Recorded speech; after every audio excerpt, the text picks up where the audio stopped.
It's such a like you put like this idea of something in your head, and once you've already convinced yourself that you can't do it, you're like, why would I ever do that, you know? And then something like this happens and you're like, I thought to myself, I'm like, if cancer didn't kill me, then a marathon is not going to kill me.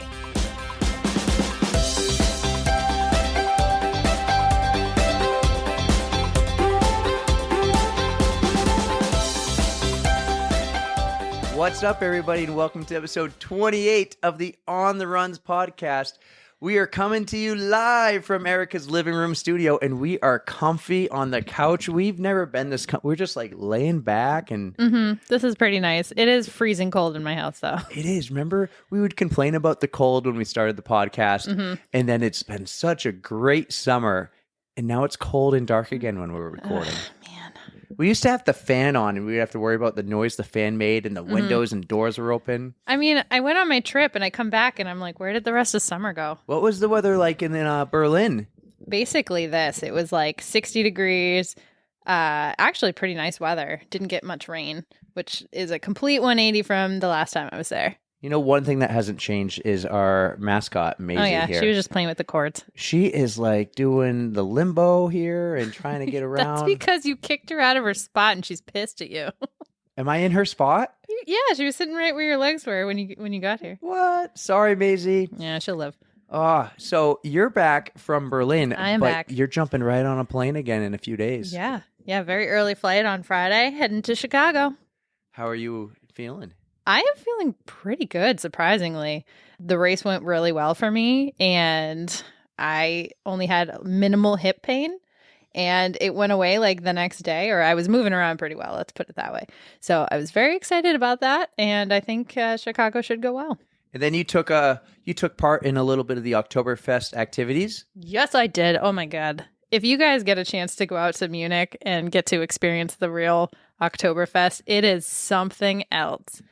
It is just absolutely unreal. The crowds, the fun. Why is it Oktoberfest in September, though? Oh, man. I don't know the history behind it.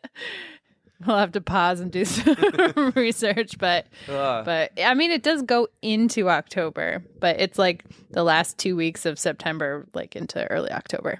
Yeah. So that's great. You had a great time in Berlin. Sure did. You had a great view out of your hotel room. I would say, did you splurge?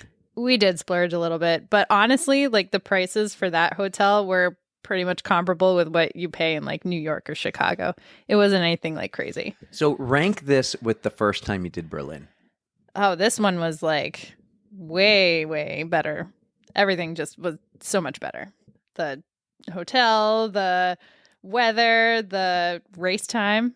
I beat my 2019 time by slightly over an hour. Slightly over an hour? Yeah, when I did Berlin in 2019, I was just getting over a stress fracture in my tibia, so I did not get to train. Yeah, so that was one of my not fastest marathons. But this one, even with the hip issue, went really, really well. So we got 5 of the worlds down. Yep, 5 down. 1 more to go. Yep, but I keep doing the repeats in between, so.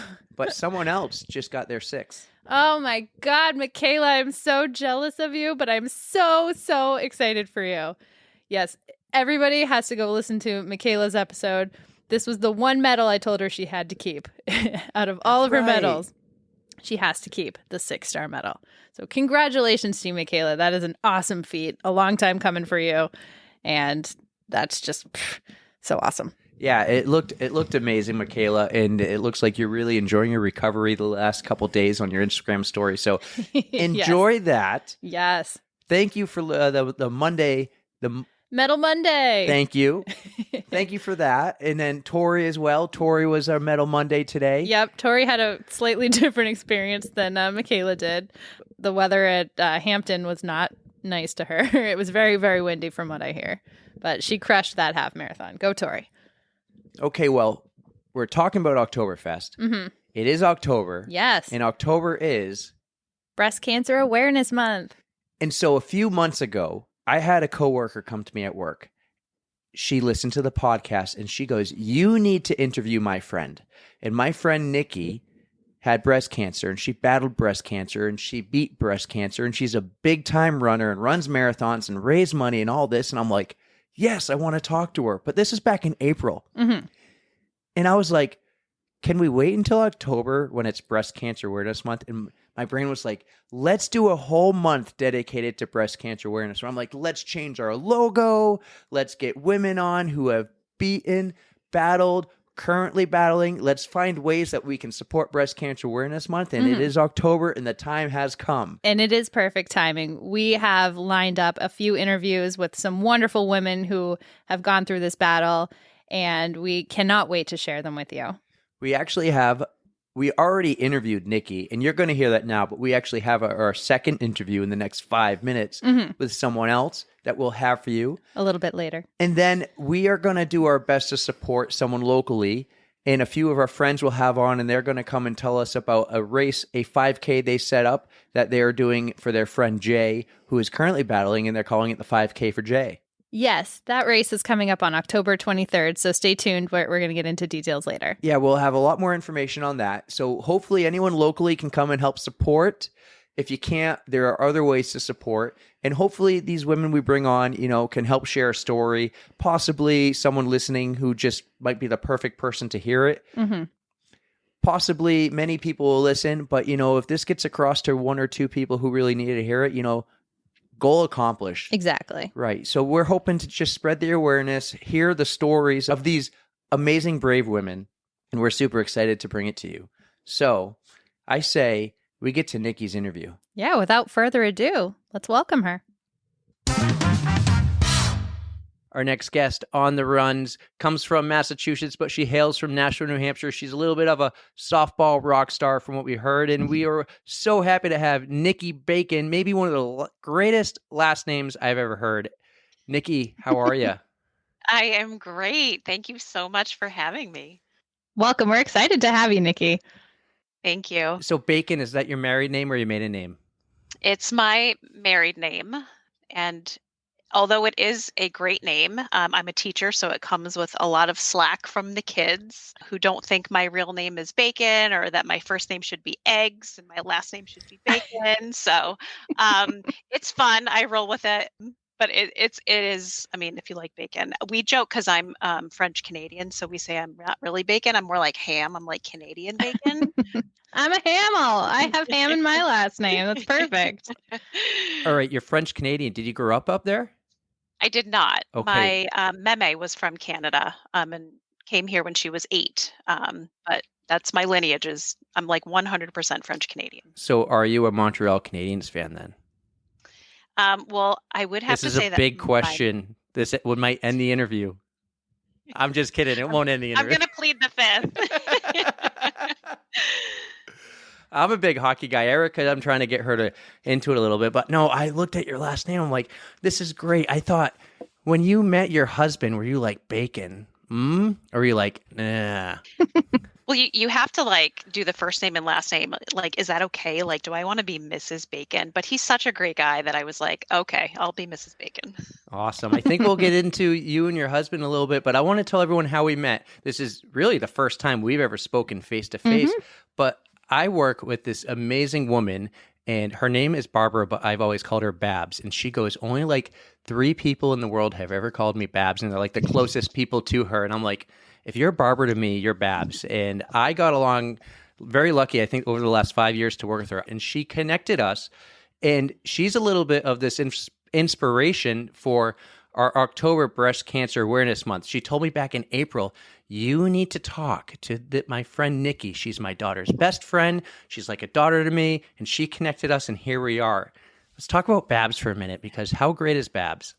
She literally is like my second mom. I grew up with her daughter, Karen, and I was always at Karen's house, and she just like took me in like I was one of her own. She is the most warm, loving, caring woman I think I know, besides my own mother, of course. But she's such a wonderful woman, such a great lady. All right, Babs tells me you're kind of you were the rock star in high school on the softball field. That's so funny that she said that. Very humble person, but softball was definitely a big sport to me in high school. And I played through high school and I played through college. I wish I could, but I'm just too old now, and my body just wasn't what it used to be. But yeah, it was definitely a very big thing in high school for me. Now, I think you're a pitcher. You had a few no hitters, maybe? I had a couple under my belt.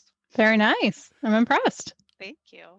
All right. So let's talk about when your running journey began, because you were very involved in sports and athletics growing up as a kid, playing softball and field hockey.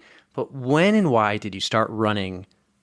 So in 2009, my dad was diagnosed with lung cancer, stage 4 lung cancer in May, and ended up passing away right before Thanksgiving that November. And it was a very traumatic time. It was very unexpected. We were actually there when he passed away. So there was a lot of emotions and a lot that went into that time period. But once I was able to kind of come out a little bit on the other side, I just decided that I wanted to do something. I wanted to run for him. I wanted to run for people who have lung cancer or lung disease and can't. So I decided that I was going to sign up and just do some small 5Ks. And then I just decided to do a marathon. And ironically, what I didn't mention was the Mother's Day half marathon that I ran for my dad was also the money was being donated to a local organization called the Cancer Society. So I feel like all of these things that I've done kind of have circled back to each other in some way, which has made it so much more meaningful too. Oh, so And many it was really reasons. That's cool. wonderful. It was the hardest thing I think to that point I have ever done. I think I ended up I remember being on mile like 9 and thinking I was on 10. It's like, "Oh my god, I still have like 4 more miles to go." But it all kind of started there, and then I wanted to run another one for him. So I did that one and then I stopped for a little bit, and then the Smutty Nose one at Hampton Beach. Hampton Beach is such a great memory of my dad. He always loved going to the beach. So Smutty Nose was the day after his birthday. So I was like, I'm just going to do that one too. Something tells me I should run that one too. And it was so cold. And we were waiting, like huddled together for it to start. It was in October. And like the sun just like peered through the clouds. And I get goosebumps when I tell this story because I was like, there's my dad. Like he was just there. Like I could feel him. I knew he was there. And it was just such a cool thing. That's one of my favorite races. I actually, that one was my second half marathon I've ever run, and I did that as my very first full marathon as well. And I probably did it the same time as you because I remember being freezing cold. If it rained that day, it Yeah. must have been the same year. So, but that's wonderful. He's smiling down on you. I did that half marathon too, and all that I remember was it was the year I did my Ironman, and it was 1 month, maybe 5 weeks after the Ironman, and I was going for a PR, and I did PR, but I remember the last 3 miles was back on the beach, and it was all a headwind in my face, like throwing it right at me, and I was like, I don't know if I'm going to get this PR, and I felt like I ran my hardest 5K ever that last 5K just because of the wind. Hmm. It's always a challenge, that last headwind. Yep, it always Right. gets you. So you did that half marathon, but then I think maybe you took a little break, or maybe you kept going. Did sports and athletics continue, or was life just life in general with kids and work, kind of take over? I think probably a little bit of both. I did another half marathon, maybe 2 years after that locally. And then I ended up doing Hartford, maybe in 2018. And then, I mean, I was probably averaging one a year, maybe one every other year. So, I mean, it was still like important to me. And I was still doing like 5Ks and 10Ks, but it definitely, I remember like when I would like stop training, I'd be like, oh, I'll just take a couple weeks off. And then like a month would go by and I would be like, what am I doing? So it's much more of a part of me now based off of what has happened since then. But it was definitely important back then, but it's so much more important now. Do you want to get into why it's such a big part of your life now? So in February of 2020, I had a regular physical and my doctor said, "Hey, have you ever been for a mammogram before?" And I said, "Actually, I was scheduled to go and then the like script ran out or something had happened and I just had never gone. And he said, "Well, let me write you something. You should probably just go get checked out." So I was like, "Okay." So I schedule the appointment and I go in and the tech is saying to me, "Since it's your first mammogram, they'll probably ask you to come back because they have nothing to compare it to." So she's like, "Just be prepared for a call back." So I was prepared when they called. She's like, "We see a little something. We just want you to come in. We're going to do a more intensive mammogram, and there'll be a radiologist there just to look at the scans and see if they see anything." So I went back on Valentine's Day, which happened to be a Friday night. And I get the scan and I'm waiting in the room. And she's like, "We need you to talk to the radiologist." And I said, "Okay."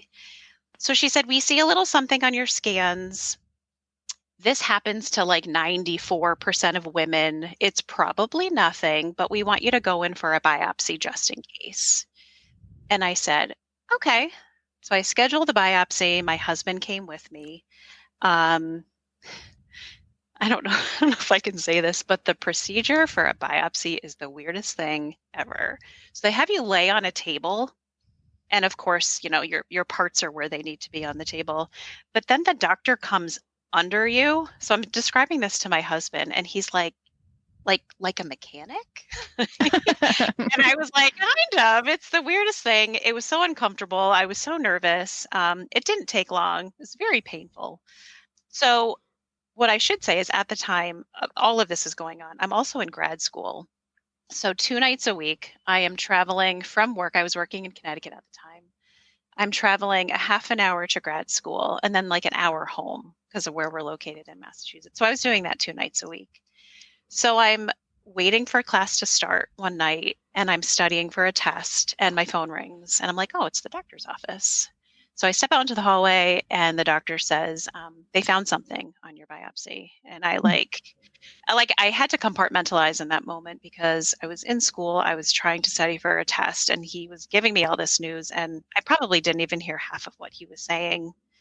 So I said, he's like, "I'll email you all the information, and then we will talk about next steps." And I said, "Okay." And so I took a moment, I went back into class, and I was like, "What do I do with that information?" It was just so heavy. So I texted my Mhm. husband right away, and I said, "This is what they just told me. I can't talk right now. I'm studying for a test. I'll call you on my way home." And I was able to like not forget about it, but I kind of just put it in the back until I could really be like, "What the heck just happened?" Yeah. So I called my husband on my way home, and we talked. And of course, like I was bawling, and they tell you cancer, and of course, it's a very scary thing. And based off of what happened to my dad, I was like, "Oh my God, I'm gonna die." Oh And no. it was not a death sentence. It was actually the best form of breast cancer that you could possibly get. So in that aspect, I feel extremely lucky. So we went through the process of meeting with a surgeon. We scheduled my procedure for April vacation because I'm a teacher. And so I was like, let's do it when I'm on break. And then in March of that year, the world shut down because of COVID. Mm. And they canceled everything. They canceled surgeries, they canceled treatment, they canceled everything, which was so incredibly scary. I waited in limbo for a couple of months, not knowing what was going to happen. Luckily, my school closed too. So I was working from home. So I could just be home to kind of wrap my brain around Mhm. everything that was happening. So they ended up slowly rescheduling procedures. The only drawback was that no one was allowed to go in with you. So Mm. everything that I had to have done, I had to go in by myself, which was so scary. It made me a stronger person in the end, but it was so lonely and so scary. Did they S- catch it early enough where it was okay to wait? Like I think of cancer just in the realm of even just the movies where they're like, we need to get you on a program like now. And so they must have caught it early enough where it was okay. They definitely did. They said it was very small. Mm-hmm. It was stage one if you were going to give it a stage. Mm-hmm. There's actually a medication that they give people after you've finished treatment to help stop the cancer from coming back, They ended up giving it to me early just because I had to wait so long for the surgery. So they were scheduling like the people who really needed the surgeries first, and then they Hmm. were scheduling everyone else next. So I was in the I next see. bunch. Yeah, But that waiting game must just weigh on you too. Ugh, it that's did. rough. It was rough. Especially at that time because COVID was very new and we didn't know if it was going to last 2 weeks, 2 months, 2 years. No one knew. We all went home for a little bit, quarantine, do this. And like, I thought life would be back to normal by Memorial Day. And I think it was Memorial Day the next year. My wife was pregnant and I couldn't go to the thing. She had to go by herself as well. So we didn't know then either. It was a very weird. I'm going to call it a weird time because we didn't know what to expect with any of that. And I think the doctors were the same way. They didn't know what to expect. Absolutely. Oh, they didn't. And I think they were taking every precaution necessary. And I understand it was hard. And I'm sure your wife felt the same way that it was hard having to do that alone. So I did get it rescheduled. It was done in May. I went in by myself. My husband was amazing. He actually made me this. He had asked family and friends to make this or to send pictures. So he made me this book of my children, my mom, just pictures with inspirational quotes that I could take in there with me and that I could just read while I was waiting for everything to happen. And he was like, just, know that we're with you, even though we can't be physically with you. So that That is helped. so Absolutely. sweet. It was so sweet. It was so sweet. I was actually just looking through it the other day and I was bawling. It's just Hmm. think back about that really difficult time. But to know we had this great group of friends and family who I probably would not be here today if it wasn't for them. They definitely played a huge role in my recovery. So, at what point did they give you the book? It was in the car on the way to the hospital, and he said, "Don't open it yet." He said, "Just open it when you get in there, and just know that we're with you." I love Do you want to that. give any shout outs to your friends and family who helped you out? Oh my gosh, my sister Renee, who actually lives right across the street from me, and her wife Meredith, my mom, our neighbors Kim and Steve, our best friends Mike and Debbie, my best friend Judy and her husband Matt, and their daughter Dominique and their son Maddie. So instrumental in the recovery process. So I just want to tell you about my two girls, Addie, who is 14, and Charlotte, who just turned 11. They were so great in all of this too, just making sure I was okay. Scared at first, hoping mommy was, going to be okay. But they would check in on me daily. They brought me food in bed when I didn't want to get out of bed. So I just want to shout out to them too. They were such great children during that time. Kids are the best. They are. They really are. I have a dog. We have two dogs, but I have one dog who's like my dog. And when I got home from surgery, I was in bed for a couple days and she would not leave my side. I think she could sense something was just not right, but she Hmm. got up to use the bathroom and to eat, and then she was just on the bed with me the entire time. Oh, she know you could. Yeah, She knew you could use the yeah, extra support. yeah, Yeah. absolutely. They always know what's up, they always know what you're going through. Yeah, absolutely. Now, were you open about this in your diagnosis and what you were going through? Like, did Babs know and her daughter and some other friends, or just your close family and neighbors that were helping? I'm guessing babysitting the kids a lot for you. Yeah, it definitely. It was just those people and maybe a couple other family members that knew, but it wasn't something I wanted to share. It was so I don't know if COVID played a part in it too, but it felt like we were so secluded anyway. And to have to tell people that information kind of over the phone felt awkward. Hmm. Most of my family is still in New Hampshire, and my husband's family's in Connecticut. And they all knew, but it wasn't something I was ready to talk about at that time. You do surgery in May. How was just life after surgery? Were you able to be active? Were you able to move around? Were you more so in the house because of COVID? Could you really move around and do things? So I took small walks just to get out of the house. I had a final the night of my surgery. So I had surgery, I think it was like at 9 o'clock in the morning. And then I came home and rested. And then everything was Zoom at that point. But I had to get on the computer and we had a presentation to give. So I did it the best that I could. And I told my teacher that I had had a procedure and that I probably wouldn't be my total self, but I was there. But I was in a lot of pain after. And at first, they weren't sure they got everything. So a couple weeks later, I needed to get another mammogram. And they realized they were definitely sure that they got it all. But because of COVID, I was stuck in the house a lot. I tried to just take walks around the neighborhood, but it was a good month before I was feeling more of myself. I couldn't run. Everything was just too new and too painful. So during that period, I wasn't exercising at all.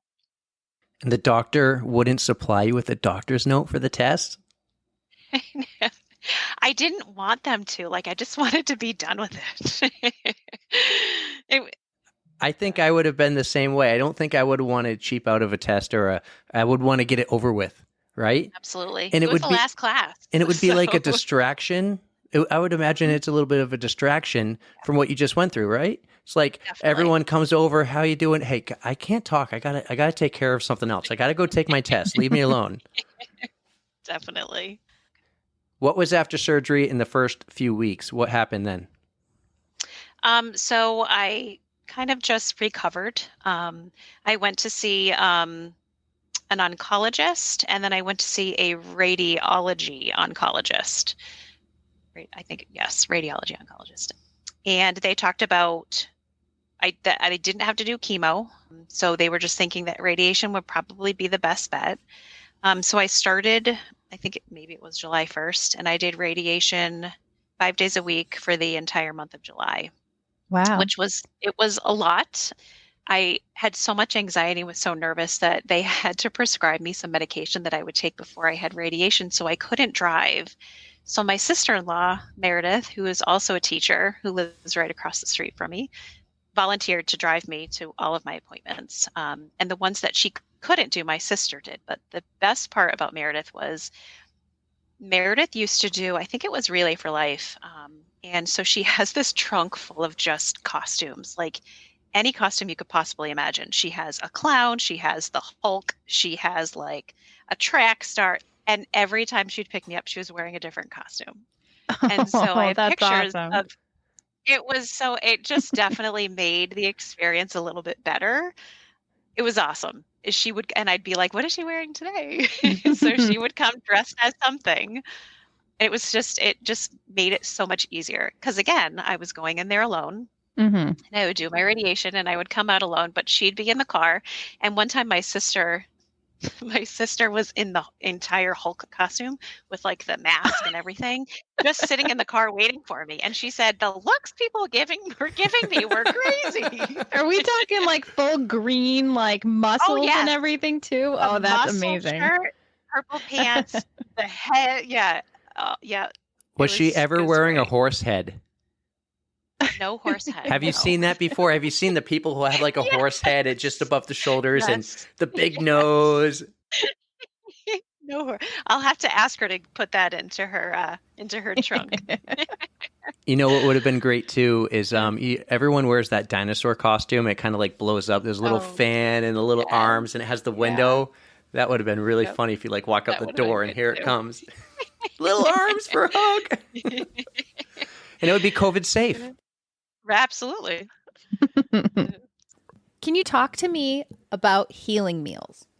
So we are really good friends with my husband's best friend and his wife, and they've been best friends since kindergarten.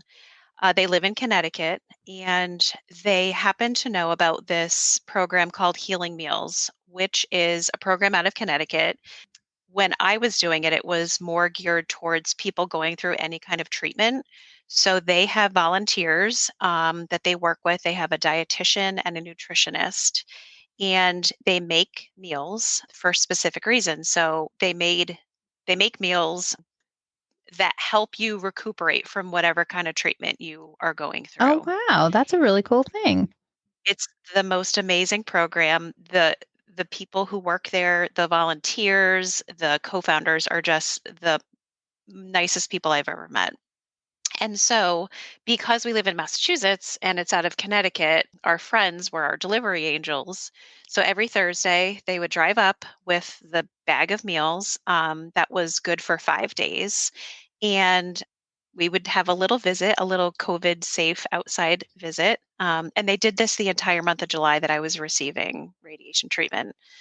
And the meals sometimes came with like little things that they would make. Like, I'll never forget, I have this like little ice cream cone that has like floofy hair and it just has a smile. It's just stuff to make you happy. They wrote little notes like, we're thinking of you, we're hoping you're feeling well.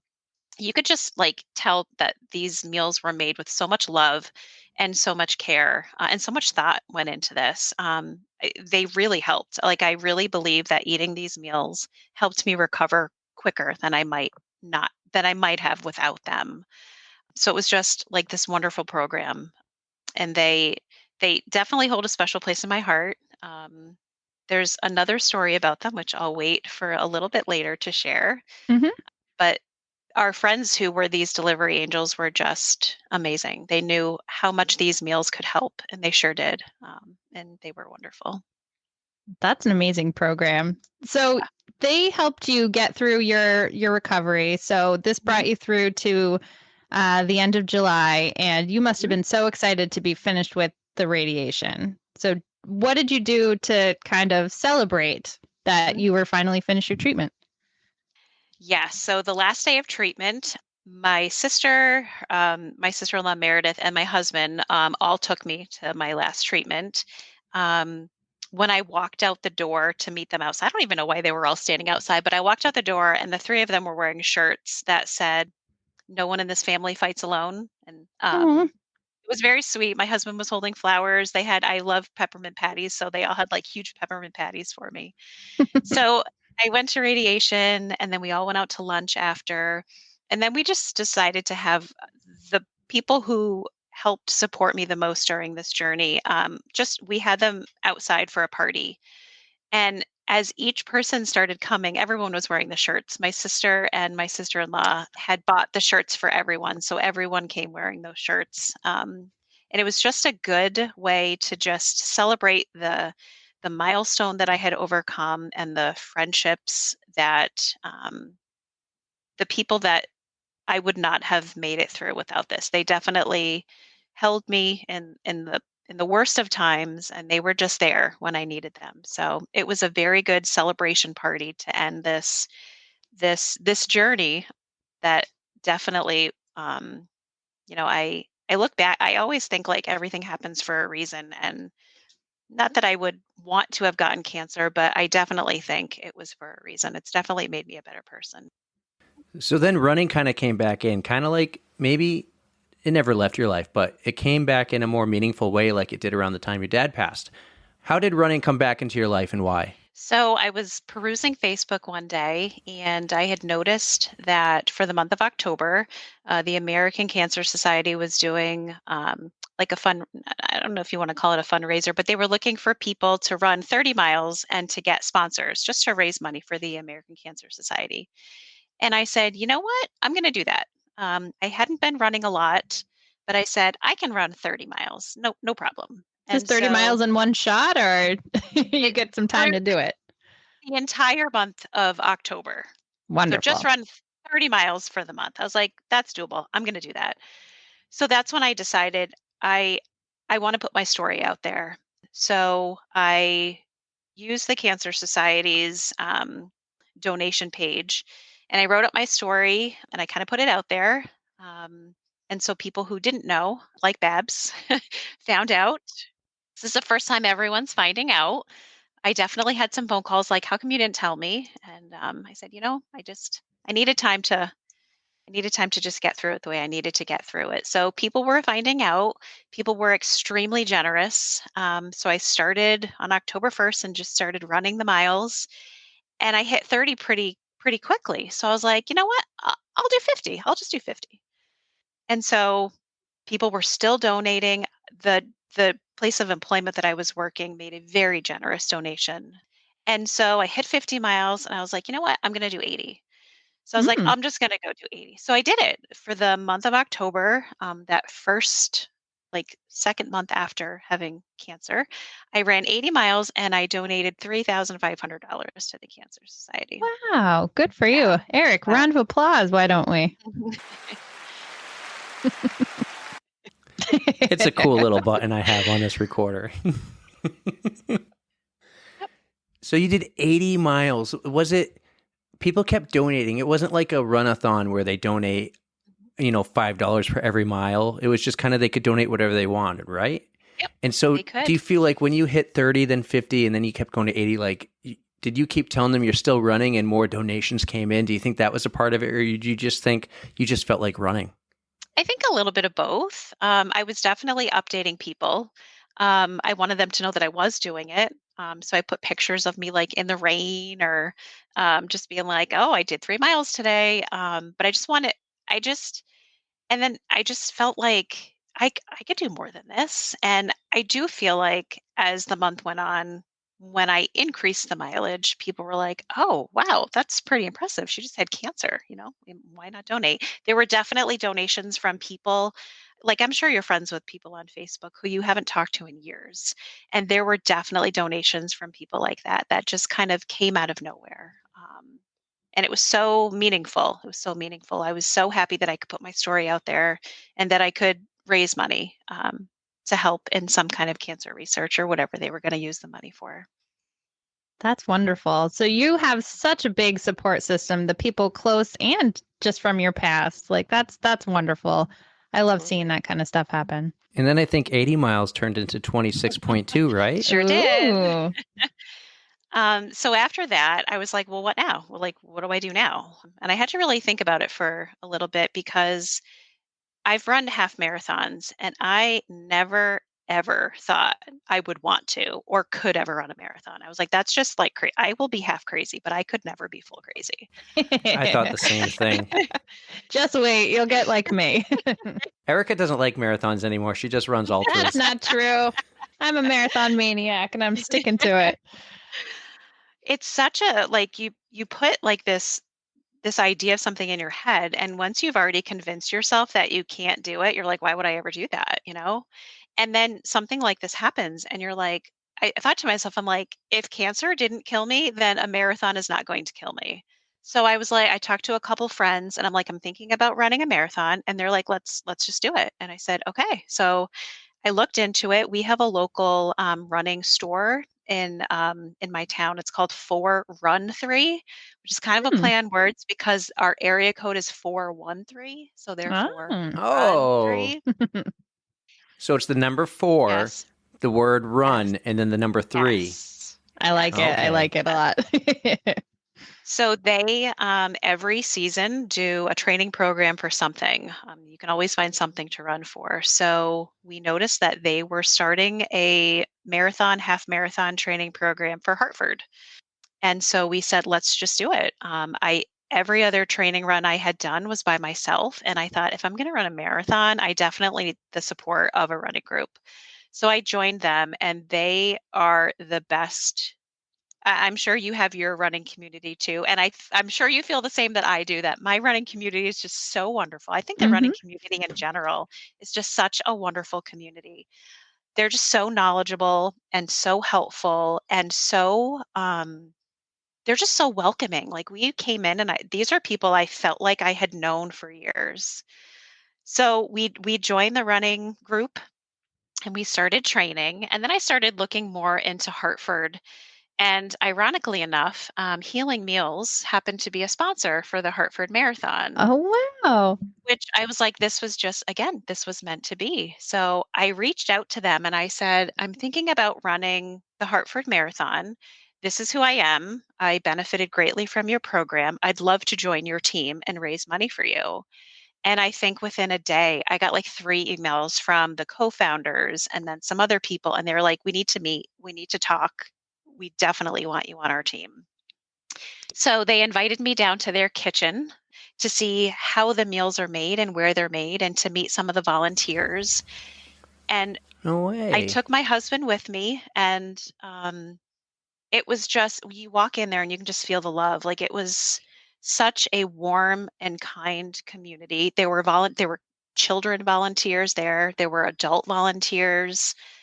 And the most special part of it, and I always get choked up when I talk about this, because being on the other side of it, you don't kind of realize what they're doing for these meals. So Mhm. being able to go into the kitchen and seeing what they're doing. So before they start putting the meals together to deliver them, everyone there kind of stands in a circle and each person gets the name of someone that a meal is being made for that week. And then everyone gets a turn to say that person's name. And then they think about them. And it was so incredibly powerful that these people who don't know, they didn't know me, but they said my name for the entire month of July. And they made those meals out of love, and you could feel it. You could definitely feel it in there. So I said, I need to run. I wanted to do something. I wanted to pay them back. I wanted to just pay someone back. I was so grateful for everything they had done. So we met, and then I became part of their marathon committee. And so we talked about how I could help with people in the program, and then how we were going to inspire people to donate. And so I kind of became their spokesperson in a way, which was very cool. And so at before the day before the Hartford Marathon, they had a meal for everyone who was running and for all of the like big sponsors who donate money. And Ellen, who is one of the co-founders, said, "Will you just get up there and tell your story?" She said, "I think the people who are here need to hear it. They need to know who they're donating to." And so Mhm. I got up there and I told my story, and so many people came up to me after and said, "Thank you. Like we know who we're donating to. We know who the meals are going to." And I think I think it just put a face to like a check that you're just writing out. It was like these are the people that this is for. So it kind of all came full circle. And so I ran the marathon and I got a side cramp in mile 1. Oh And so no. and Ooh. it lasted the entire marathon. And Oh so any no. goals that I thought I had kind of went out the window. And I said, you know what? My number one goal, I want to be smiling when I cross that finish line. And so my mother and my sister and my sister-in-law kind of followed me along the route. My sister was holding a sign that said, "You think you're tired? My arms hurt from holding this sign up." So they made me smile the whole way. They were, I think, like every 3 to 5 miles. So that was awesome seeing them there. And then when I was running down, have you guys ever run Hartford? I have actually. I did Yeah. it 2018 I ran Hartford. So when, like, you're running down the mum line to, like, the finish line, it was just like, I can't believe I did this. Like, it was just like I was like, "This has gotta be a dream." Like, it was just crazy. I never thought I could do that, and I'm running down the mum line, which is like the thing you picture when you're thinking of running down Hartford, and my husband is there, and my mom's there, and my sister's there, and my kids are there, and then right at the end, because the sponsors were allowed to be there, was Ellen, the co-founder of Healing Meals, and she just, like, caught me, and we just both cried together because she and her community, was one of the reasons why I could be there that day to run that marathon for them. So it was so powerful. I'm so grateful. I definitely think this happened for a reason for me. And I try to live my life that way now, that it all happens for a reason. You might not know it at the time, Mhm. but definitely there is a light at the end of the tunnel. That story. Oh my God. That's such an amazing accomplishment for Uh, such an amazing cause. And I'm just blown away by your positivity throughout the whole process that you went through. And I'm just so proud that you are just so glowing on the other end. I can feel the sunshine and positivity radiating off of you. Just It took an a awe. while to get to this Hmm. point, like, you just wonder, like, "Why me?" It definitely could have been different, like, I could have had a different treatment, I could have had a different form of cancer, so I do feel lucky that if it was Hmm. going to be cancer, that it was this type, but people kinda came out of the woodwork, like, people were just there to help and just to make sure I was okay, and it really makes me so incredibly grateful, and it makes me want to give back now. I feel like I took when I needed it, and now I'm ready to give back because I don't need it anymore. Absolutely. So my husband and I kind of reminisce about this whole process a lot, and kind of when the marathon was over and everything, I said, I am so lucky and grateful just to get back to the point that I was. And he said, Nikki, you are not the same person you were before cancer. He said, you have gone and done things you never thought you'd do. He said, you are so far beyond the person that you were. He said, you took this diagnosis and you literally made yourself a better person. And I said, wow, I never really thought of it that way. But I never would have ran a marathon ever, nor did I think I ever could if I did not have cancer. So Hmm. it's definitely changed my outlook on things. It's made me do things I never thought I would do. And I feel like telling the story is so important to me because if I can help one person, then I've done my job. I love that because you never know who's listening. And what if we have 100, 500, 1,000? Doesn't matter if 999 of them, it doesn't, it's just a story. But if one person hears that you can help, that means so much to that person. And your story getting across to that person just means the world. And it can help them get through their battle, whatever they're going through. It doesn't have to be cancer in some cases, it can be just any personal battle. That's so meaningful. That's amazing. You're sharing some of your strength. I mean, goal accomplished, right? Absolutely. Absolutely. So I want to ask, you both did Hartford. What time of the year is Hartford? It's October. It's next month. It's October. Mhm. So this is the same month you did your 80 miles or the year after? Um, so I did it in October 2 years ago. Okay, so Yes. so this is again, October is the 10th. This is 8 months after your diagnosis, right? So let's see. Let's try to. So I was diagnosed in 2020, and that's the year that I ran the 80 miles. And then in 2021, right? Yeah, is when I did the marathon. Oh, wow, Okay, that's so crazy. last year. It So was a last year year. later. I did it last year. Yeah. Yeah. Yeah. And are you planning on doing it again? The marathon? Well, I guess maybe I'm jumping ahead because I know you've done others, but I didn't know if you were going to do that one in the whole October, running to raise money for the breast cancer awareness and all that. So right now I'm training for Philly, not the Philly full, but the Philly half. I have not been brave enough to I'll run be another there. full yet. Are you going to be there? Oh, I that's so will. great. I said I was going to run something in October. I just wasn't sure what yet. And Healing Meals has been kind of talking about needing me as their poster child again. So I think I will. I just haven't signed up yet, but I think I will run Hartford again. So maybe I was jumping around too much. Maybe I went way too forward in the future. So let's go back then to right after you did that race, and you're in your 4 Run 3 running club, right? Mhm. Let me ask you a question about 4 1 4 1. Yeah, I keep saying it wrong. Let me ask you a question about 4 Run 3. You were very quiet originally when you got diagnosed, and you only told the people really close to you. At what point, because you said that you felt like a part of their community on day one, at what point did you share your story with them?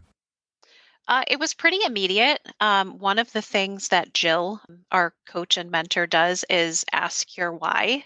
And she said it's so important to just put it out there. So when you're struggling during a run or during a race, that you remember your why. And so she encouraged us on we have like a Facebook group for the runners. And so that was my why. So I put my story out there. It's my why. It's why I run now. Originally, it was for my dad. Now it's for me. Maybe a little bit both of us. But Mhm. so people were reading it. Some people came up to me and said, I had breast cancer too. Actually, there were a lot of women in the group that said that has affected me in some way too. And it was just they were just so warm and welcoming and wanting to know my story and wanting to know why I do what I do. And just being able to be like, yeah, I understand what you went through, was so powerful. Well, let's fast forward to your birthday then. Oh, okay. So I'm trying to think. I ran right before Hartford. I ran the Surf Town, which was just I think this last weekend, but I ran it in 2020. The Surf Town half. Which have you ever run the Surf Town half? Mm-mm. there's this giant hill in there that, like, when you finally crest it, like, it's a gorgeous view, but it, like, took the life out of me. Anyway, um, so, um, the last half I ran was Providence. So we were training for Providence. Providence is advertised as very flat, and Providence is nowhere near what you would consider flat. I think I felt like every time I went up, I went down. I went up, I went down. But it was in May. It was on my birthday. I told my husband for my birthday I want to run a half marathon, and he was like, "I'll follow you wherever you go." I So love we that. went What a to supportive guy. Providence. He really is. He's my rock. He definitely is my rock. So Well, he's Mr. Bacon. it is Mr. Bacon. Chuck Bacon too, so he got harassed All a little right. bit. So I ran Providence and I was feeling so good and I had, as Jill likes to tell us, put like 3 goals in mind of what you want to accomplish. One that's like far out there that maybe you'll accomplish it, but you won't be too disappointed if you don't.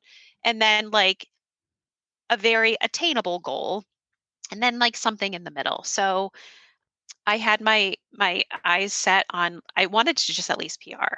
So previous to that, I think my half marathon time was 2:22, and I was like, I want to at least get 2:17. And then I was like, and then I'll put two. I think I put 2:15, and then I was like, I'll put 2:10 as like a lofty goal. And so I'm running Providence, and it's really hilly, and I'm thinking this is not going to go well. But I keep looking at my watch, and I'm like, I'm making really good time. And then at the very, very end, there's a very mean hill where I had to stop. I had nothing left in me. And I just had to walk up that hill. And then I was like, now I just have to truck it in. And when I crossed the line, it said 2:10. And I was like, holy crap. I was You like, did it.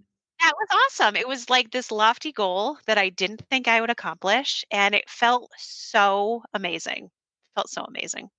Congratulations. I can just feel the excitement from getting your PR. That's so cool.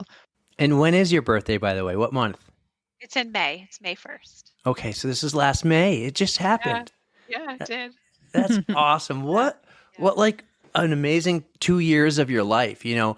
February diagnosed with breast cancer, right? May you had the surgery. The summer was, radiation, and then all of a sudden in the fall, best time to run, by the way.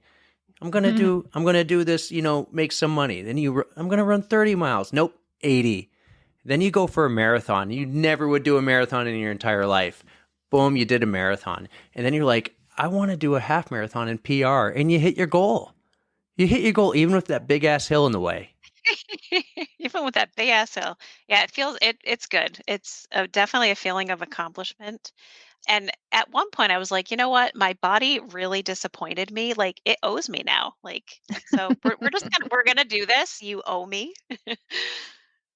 So where are you right now? Where are you right now? What are you doing? Are you running? Are you still part of your running group? What are your future plans? I know you got Philly, and I think Erica, you're going to have to make some time there to meet Nikki. I absolutely will. I will be there. So I'm more than happy to meet up. I'm doing that whole Philly challenge. So I'm going to be taking it real easy during all of those races. So I would love to do a meetup. That would be awesome. That's awesome. I'd love to meet you in person. Hmm. Yeah, so I'm running with 413 again. I think every time they have a running, usually it's every season, I sign up for something. Lately it's just been the halves.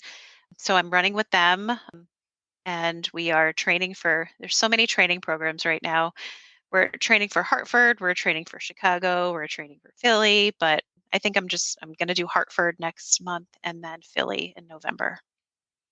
We have an awesome Philly story. One of our guests came on. It was her first marathon. It was the greatest. It was like one of the best first stories we ever had. In Philly, I have a little bit of a soft spot for Philly, not to get into my life, but we basically had to crash in Philly for 5 weeks on bed rest. We had to go to CHOP in Philly. So I had a lot of like a soft connection with Philly. The whole time I was there, I just ran. I ran all along the Schuylkill River. I know I'm saying that wrong, but like Philly was so cool. So I need to add that to my list because I feel like Philly has a little small part of my life, and I need to go back and kind of like take it in one more time, and maybe I'll do the marathon with you. Maybe next year, Erica, if you do it again. Or I don't know. anyone I got to else who keep wants to working on do my it. states, but you should come down this year. Why did you choose Philly? It was just the program that 4 and 3 was doing, and a lot of my friends were doing it. And I was like, Philly's cool. Like, I don't know that I've ever been to Philly before. I actually, one of my, um, one of my people, Judy, her son lives in Philly. So I'm like, that'd be cool to get to see him while I'm down there. And so it's just like wherever 4 and 3 is going is what I'm probably going to do next. That's fair. You Love it. stick with your crew. They'll get you there. We're going to have to follow 4, Run 3 and see where they're Mhm. going. And then maybe we can kind of know where you're going. That'd be amazing. I love your story and how it came. And, you know, it was a part of your life. You ran for your dad, and now you're running for the two of you. I love that. Speaking of your dad, so your dad wasn't around for this, but if he was, what kind of role you think he would have played? I think he would have been there for all of it. Very supportive. I think he just would have wanted to follow me wherever I was going. I feel him now. Like I know he's proud. My mom actually said to me, you're the only one who really knows how he felt when he got his diagnosis because you kind of got the same one. And I said, you're right. So I think he's up there right now, smiling, looking down. I think he's proud. And I think he would have been right there by my side if he was still here. That's wonderful. He's smiling at you. Nicky, thank you so much for coming on the podcast today, for being such an inspiration to people who have gone through the same situation as you. But before we let you go, we have one more very important question. Big one. We have a Spotify playlist where you can add any song you would like that either pumps you up, keeps you motivated, lifts you up. If there's anything you would like to add, what would it be and why? So, one of my most favorite running songs is Lose Yourself by Eminem. Great song. Perfect. I love just the I never thought about the words until most recently, but like just thinking about how like you live once. So if you're going to do it, just do it, be who you want to be, make goals, achieve those goals. You only have one life. So be grateful and just do it. I love it. We actually don't have that one on the playlist, I don't think. So that one is officially your song. Awesome. Love it. Babs asked me to mention to you, do you remember when her daughter took a field hockey ball to the face? Yes, I do. Oh, yes, my I do. God. Yes. Yes. It Oh, wasn't no. funny, but No. yeah. Oh my gosh. But you can laugh about it now type of funny, That right? was a long time ago. Yeah. Oh my gosh. She's too funny. I'm so glad she brought us together. Me too. Yeah. I went axe throwing with Babs, believe it or not. Oh. Axe yeah. throwing. Axe throwing. You ever go That sounds axe throwing? I Oh, want to. I do too. We should do like maybe next summer we can do like a on the runs event where all our guests who come on, we all go axe throwing. Random, but okay. Okay. Instead of going for a run, let's go Yeah. throw some axes. You know what else about this axe throwing thing was it was bring your own booze. Like that's real safe, right? That sounds dangerous. Yeah. I don't know. We all went at work. Someone retired, and it was like a retirement party, and we rented out this axe throwing place, and it was so much fun. But Babs is a lot of fun outside of work. Babs is a lot of fun at work too. I bet she is. She's great. She always has candy for me. She's the best. Like I miss that. Like there is one person at my new office who always has Starburst, but Babs was always the person with like Starburst and Skittles for me. And but we bonded well before that, and she's the absolute best. She is. So happy I met her, just like and had her in my life, just like you and yours. That's so great. Thanks again. Thanks for doing this. Thanks for being a part of this. This is kind of like as we're building this podcast, we're thinking of fun things to do, and this is fun, but this is also very meaningful for this whole month of October and kind of what we had in mind. And like we said, if 1,000 people hear it, but one person really needed to hear it, mission accomplished, right? Definitely. Nicky, really, this was so amazing. Like you sharing your story and your journey and your strength. So I cannot thank you enough for that. Well, thank you for having me on.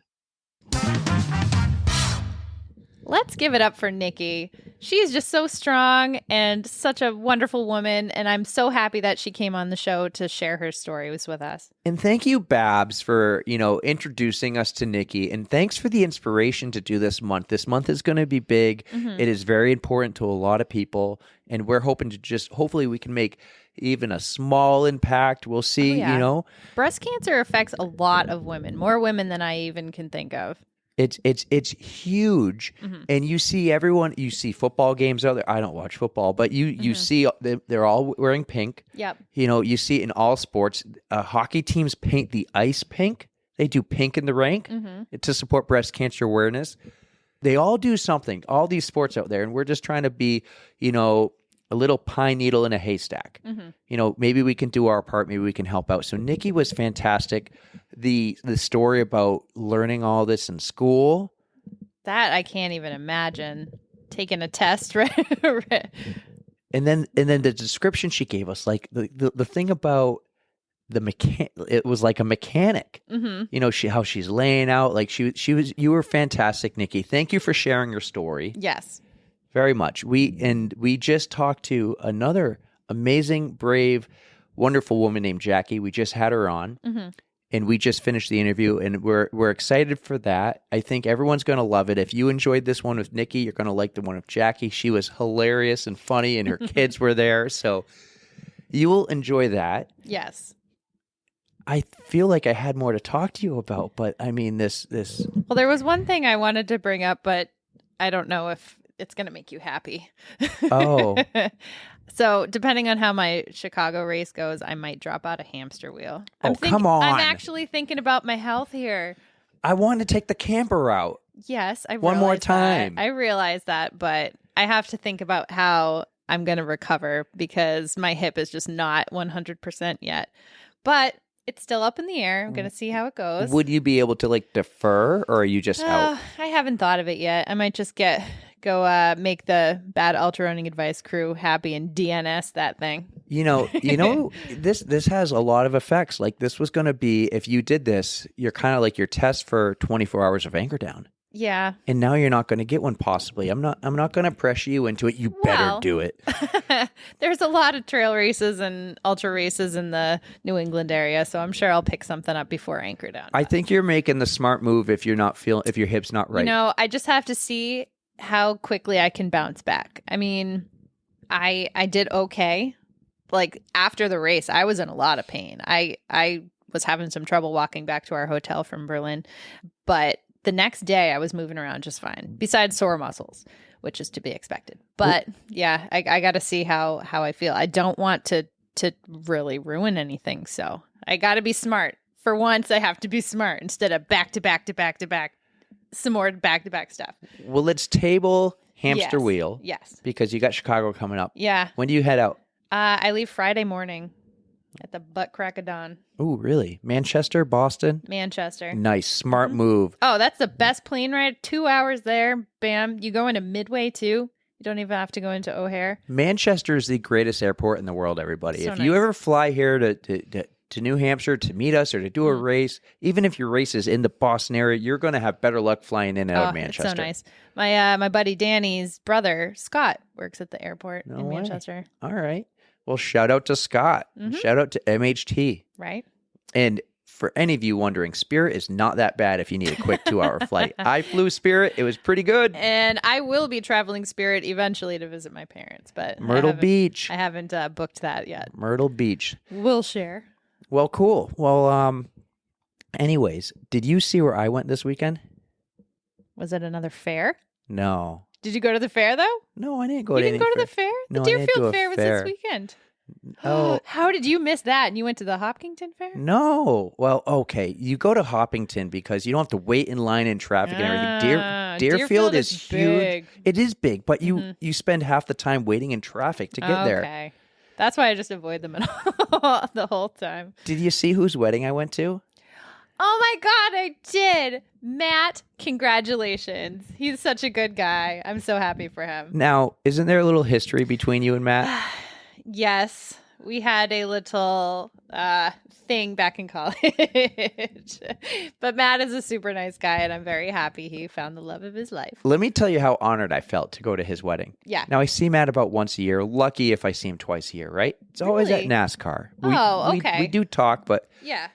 I thought there would have been maybe a few more people from Plymouth, Oh. which is where we went to college, Yeah. all of us. There's 3 of us. So part of me was like, what an honor. Of all the friends, and him and I didn't even become friends till late in college. Of all the people, I'm one of them. I felt like that was a huge honor. Way to go. I felt the same when I was in my buddy's wedding, and he had 3 people. One was his brother, so he got to choose 2 more, and I was one of the 2. I think that's a huge honor as well. Wait, you were in the wedding? Well, no, I wasn't in Matt's wedding. I was in this other guy's wedding, Okay. and of all the people, he had 2 to pick, right? I Yeah. got to be one of the 2. I'm like, That's awesome. loved it. So but I'll tell you, I was not in Matt's wedding. It was great just showing up and not having to worry about anything before or after. We had to leave. Maybe we left a little early, and it took me a little long to get loose because I had to drive 2.5 hours home. Oh. So we weren't staying because guess what we had the next morning, bright and early. Some cheerleading? Cheerleading competition. Ooh, We're in comp season now. I see. So practices are mandatory. I see. And they were 6 years old. Yep. Jeez. And That's going to be your life, man. from what I hear, because they practice on Monday nights, well, a Monday night is Halloween. Yes. They're yes, not it going to is. get to do trick-or-treating because they have to be at cheer practice. Wait, really? That's what I'm being I would told. get the parents in petition or something. This is what my wife's telling me. I'm like, come on, that is ridiculous. That's really mean. I know. For like, I mean- that's like prime, like little kid trick or treating age. But I am willing to bet Hmm. they will change practice that night. But there is certainly hope also so. not cheerleading. There's also trick or treating all weekend. If you think of it, there's trunk or treating. There's this. Yeah, it depends on where you go. Yeah, you other can basically do towns. something every night: Friday, Saturday, Sunday, and Monday for this year coming up. So, Mm-hmm. did you see Hocus Pocus 2? Yes, I did. It was pretty good. I liked it. I saw some people were upset they didn't get the original cast of the non-witches, but I don't Yeah. think it mattered. You had the 3 witches. If I you don't have agree. them, you don't have a movie. I agree. And also, from the very beginning, Hannah Waddingham. Do you know who she is? No. She was at the witch from The Bird. Oh yeah. I don't know I who Hannah is. Should I know who love Hannah her. was? Did you watch Game of Thrones? No. Oh, she's the shame. Jing, jing, jing, Okay. jing. I think she was a shame lady. But I'm currently, after watching Boy Meets World, currently obsessed again with Ted Lasso, and she's in Ted Lasso. Okay, I've never seen It's Ted a Lasso fantastic either. show. It's about soccer. Oh, or football. Football. Yes, English I see the YouTube clips football. and stuff, and the guy's got the mustache, and I thought it It was is- supposed to be a funny show, but It is. apparently it's okay. It is funny. It is the most wholesome show I have ever seen. I get so many feels, but you're getting the laughs and the cries and the everything in between. It's so good. I did see something the other day, like a reel, and I'm going to screw this up, but the coach is Ted Lasso, right? Mm-hmm. He says to one of his players, "What would you rather be, a eagle or a pterodactyl?" I'm making that up, and he goes, "Why would I want to be any of those? Why don't I just want to be myself?" And he goes, It's a lion or a panda. "Lion or a panda? What would you like to be?" And so he says, "Why would I want to be either of them? Why don't I just want to be myself?" He goes, "I don't know if you realize how psychologically healthy that really is." It's funny because that's Jamie Tart, who is one of like the pro soccer players, and the song that they have for whenever he scores a goal, Jamie Tart, do Jamie Tart, and I'm like, oh, I hate that song, but I love it just because it fits. Is he a real pro or is he just a pro in the No, show? It's just in the show. But Okay. it's a really, really good show. But so many F-bombs are dropped because of Roy Kent. So it's not kid appropriate whatsoever. So I just saw the Adam Sandler movie, the basketball one. Oh, I have not seen that yet. I can't think of the name, but it was It's a Hustle, is it? No. Hustle. Oh, is it? It's Hustle, right? I think it's Hustle. Beats me. And it was really good. I don't really like basketball, but it was really good. I've And heard good the things. players in it were Mhm. actual pros. Oh, okay. So they took the pros and they turned them into actors. Okay. Just like how in the movie Miracle, they took hockey players and turned them into actors. Okay. So I like how they did that. They had some really talented NBA players that, of course, I've never heard of until I looked them all up on IMDb. Okay. But yeah, it was really good. Yeah, I have no idea if they did that with Ted Lasso, but that is just such a good show. I hope I got that name right. Hustle? I mean, I thought of that, so I think it might be right. Or are we thinking the Jennifer Lopez movie? What was that one? Hustlers? Oh, I have not seen that, but Ashley did. Sandler. Let's look up Adam Sandler, That's got to be. I think that's it. The Water Boy, The Wedding Singer, My favorite, Billy Madison. Also, Hoobie Halloween. that actually wasn't that bad. It was great, and it is Hustle. Okay, good. That's my boy. If you ever want to watch a really stupid movie, I love that movie. It is so bad. He's got like a wicked Boston accent in it. It's got Vanilla Ice. What more could you want? Andy Samberg. There you go. Boom. Mic Nice. drop. I got to say, Adam Sandler, and it's not even the New Hampshire Connection, is one of my favorite actors. I grew up watching some of his movies, like Big Daddy, awesome movie. So The good. Waterboy, great movie. He's just such a good dude. He's a good dude. And then the family movies, whatever it's called, like the ones he just put out, and it's like the Family Movie 1, the Family Movie 2. I'm totally screwing up the names. He's in, he does the voices in Hotel Transylvania. I love those movies too. I never really watched those. Brandon goes, hey, what can we watch for Halloween movies? I hate scary movies. And I was like, it's either going to be Nightmare Before Christmas, Hocus Pocus, even the second one, or the Hotel Transylvanias. Okay, he's done a few movies recently that I think are actually kind of good. They're Netflix only. One's called Murder Mystery Haven't seen it yet. with Jennifer Aniston. It was a really good movie. Really? I like the one that he did with her. What was it called? Oh, where he faked he was married to her Yes. or something? Just go with it. Just go with Yeah, it. that Yep. one's good. He did another one. It wasn't as good as Murder Mystery, but a Netflix one called The Do-Over. I liked it. This is turning into like a Movie reviews. TV. Adam Sandler, Grown Ups. That was the name of the movie I couldn't think of. Everybody Grown Ups likes 1 and Grown Ups 2. Oh, yeah, those are good. Those were filmed here as well. So yeah, Adam Sandler. I'm a big fan. Big fan. Just go with it. You're right. Uh-huh. Yeah, Billy Madison, Happy Gilmore. How have Oh, we yeah. not mentioned Happy Gilmore yet? Brandon likes to golf now, and I saw a golf towel that has Shooter McGavin on it that says, it looks like a Wheaties box, and it says pieces of shit, because he goes, I eat pieces of shit like you for breakfast. And I totally want to get that for him. We got 50 First Dates. There's Anger Management. That one's great. Mr. Deeds. Mm-hmm. Oh, I love Mr. Deeds. Oh, I so many good movies here All of that I these forgot I steal about. quotes from, like Mr. Deeds, that I'm very, very sneaky, sir. Oh, I know. Come on. Very sneaky. So good. And the water fountain is fruit punch. Yeah. That's got Peter Gallagher in it, and I love him, even though he's a bad guy in that movie. He's in one other movie, and it's called Airheads with Brendan Fraser. Brendan yeah. Fraser. Yeah, they're like criminals, right? They're Well, I they haven't break seen the into whole it's thing. it's him, Steve Buscemi, Buscemi? and Fraser, and they break into a radio station and hold them all hostage Mhm. just to get their song on the radio. And then they realize at one point, like, there's this whole scene outside, TV crews and everything, and they're like negotiating like a list of demands. And their guns were water guns. No way. They're like, wait a second, after they realize those are water guns.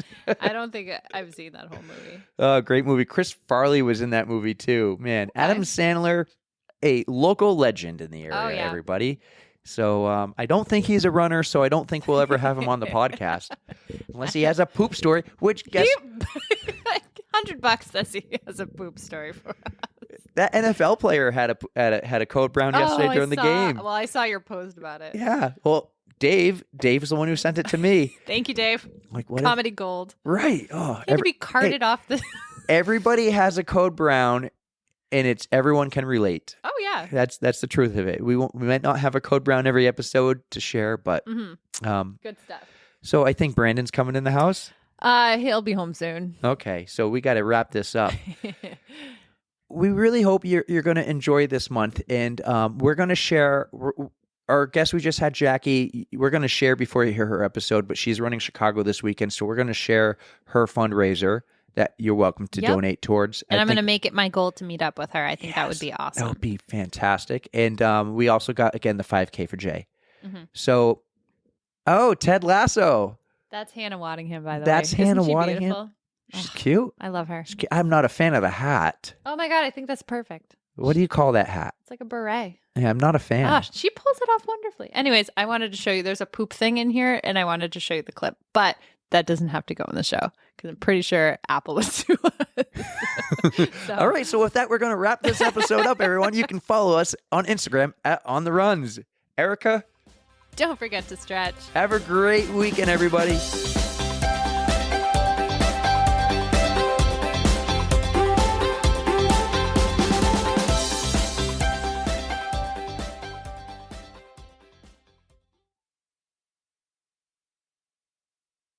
Erica is on her TV, gonna show me something. She's doing the FUBU. That's for later. Shush. Oh, okay.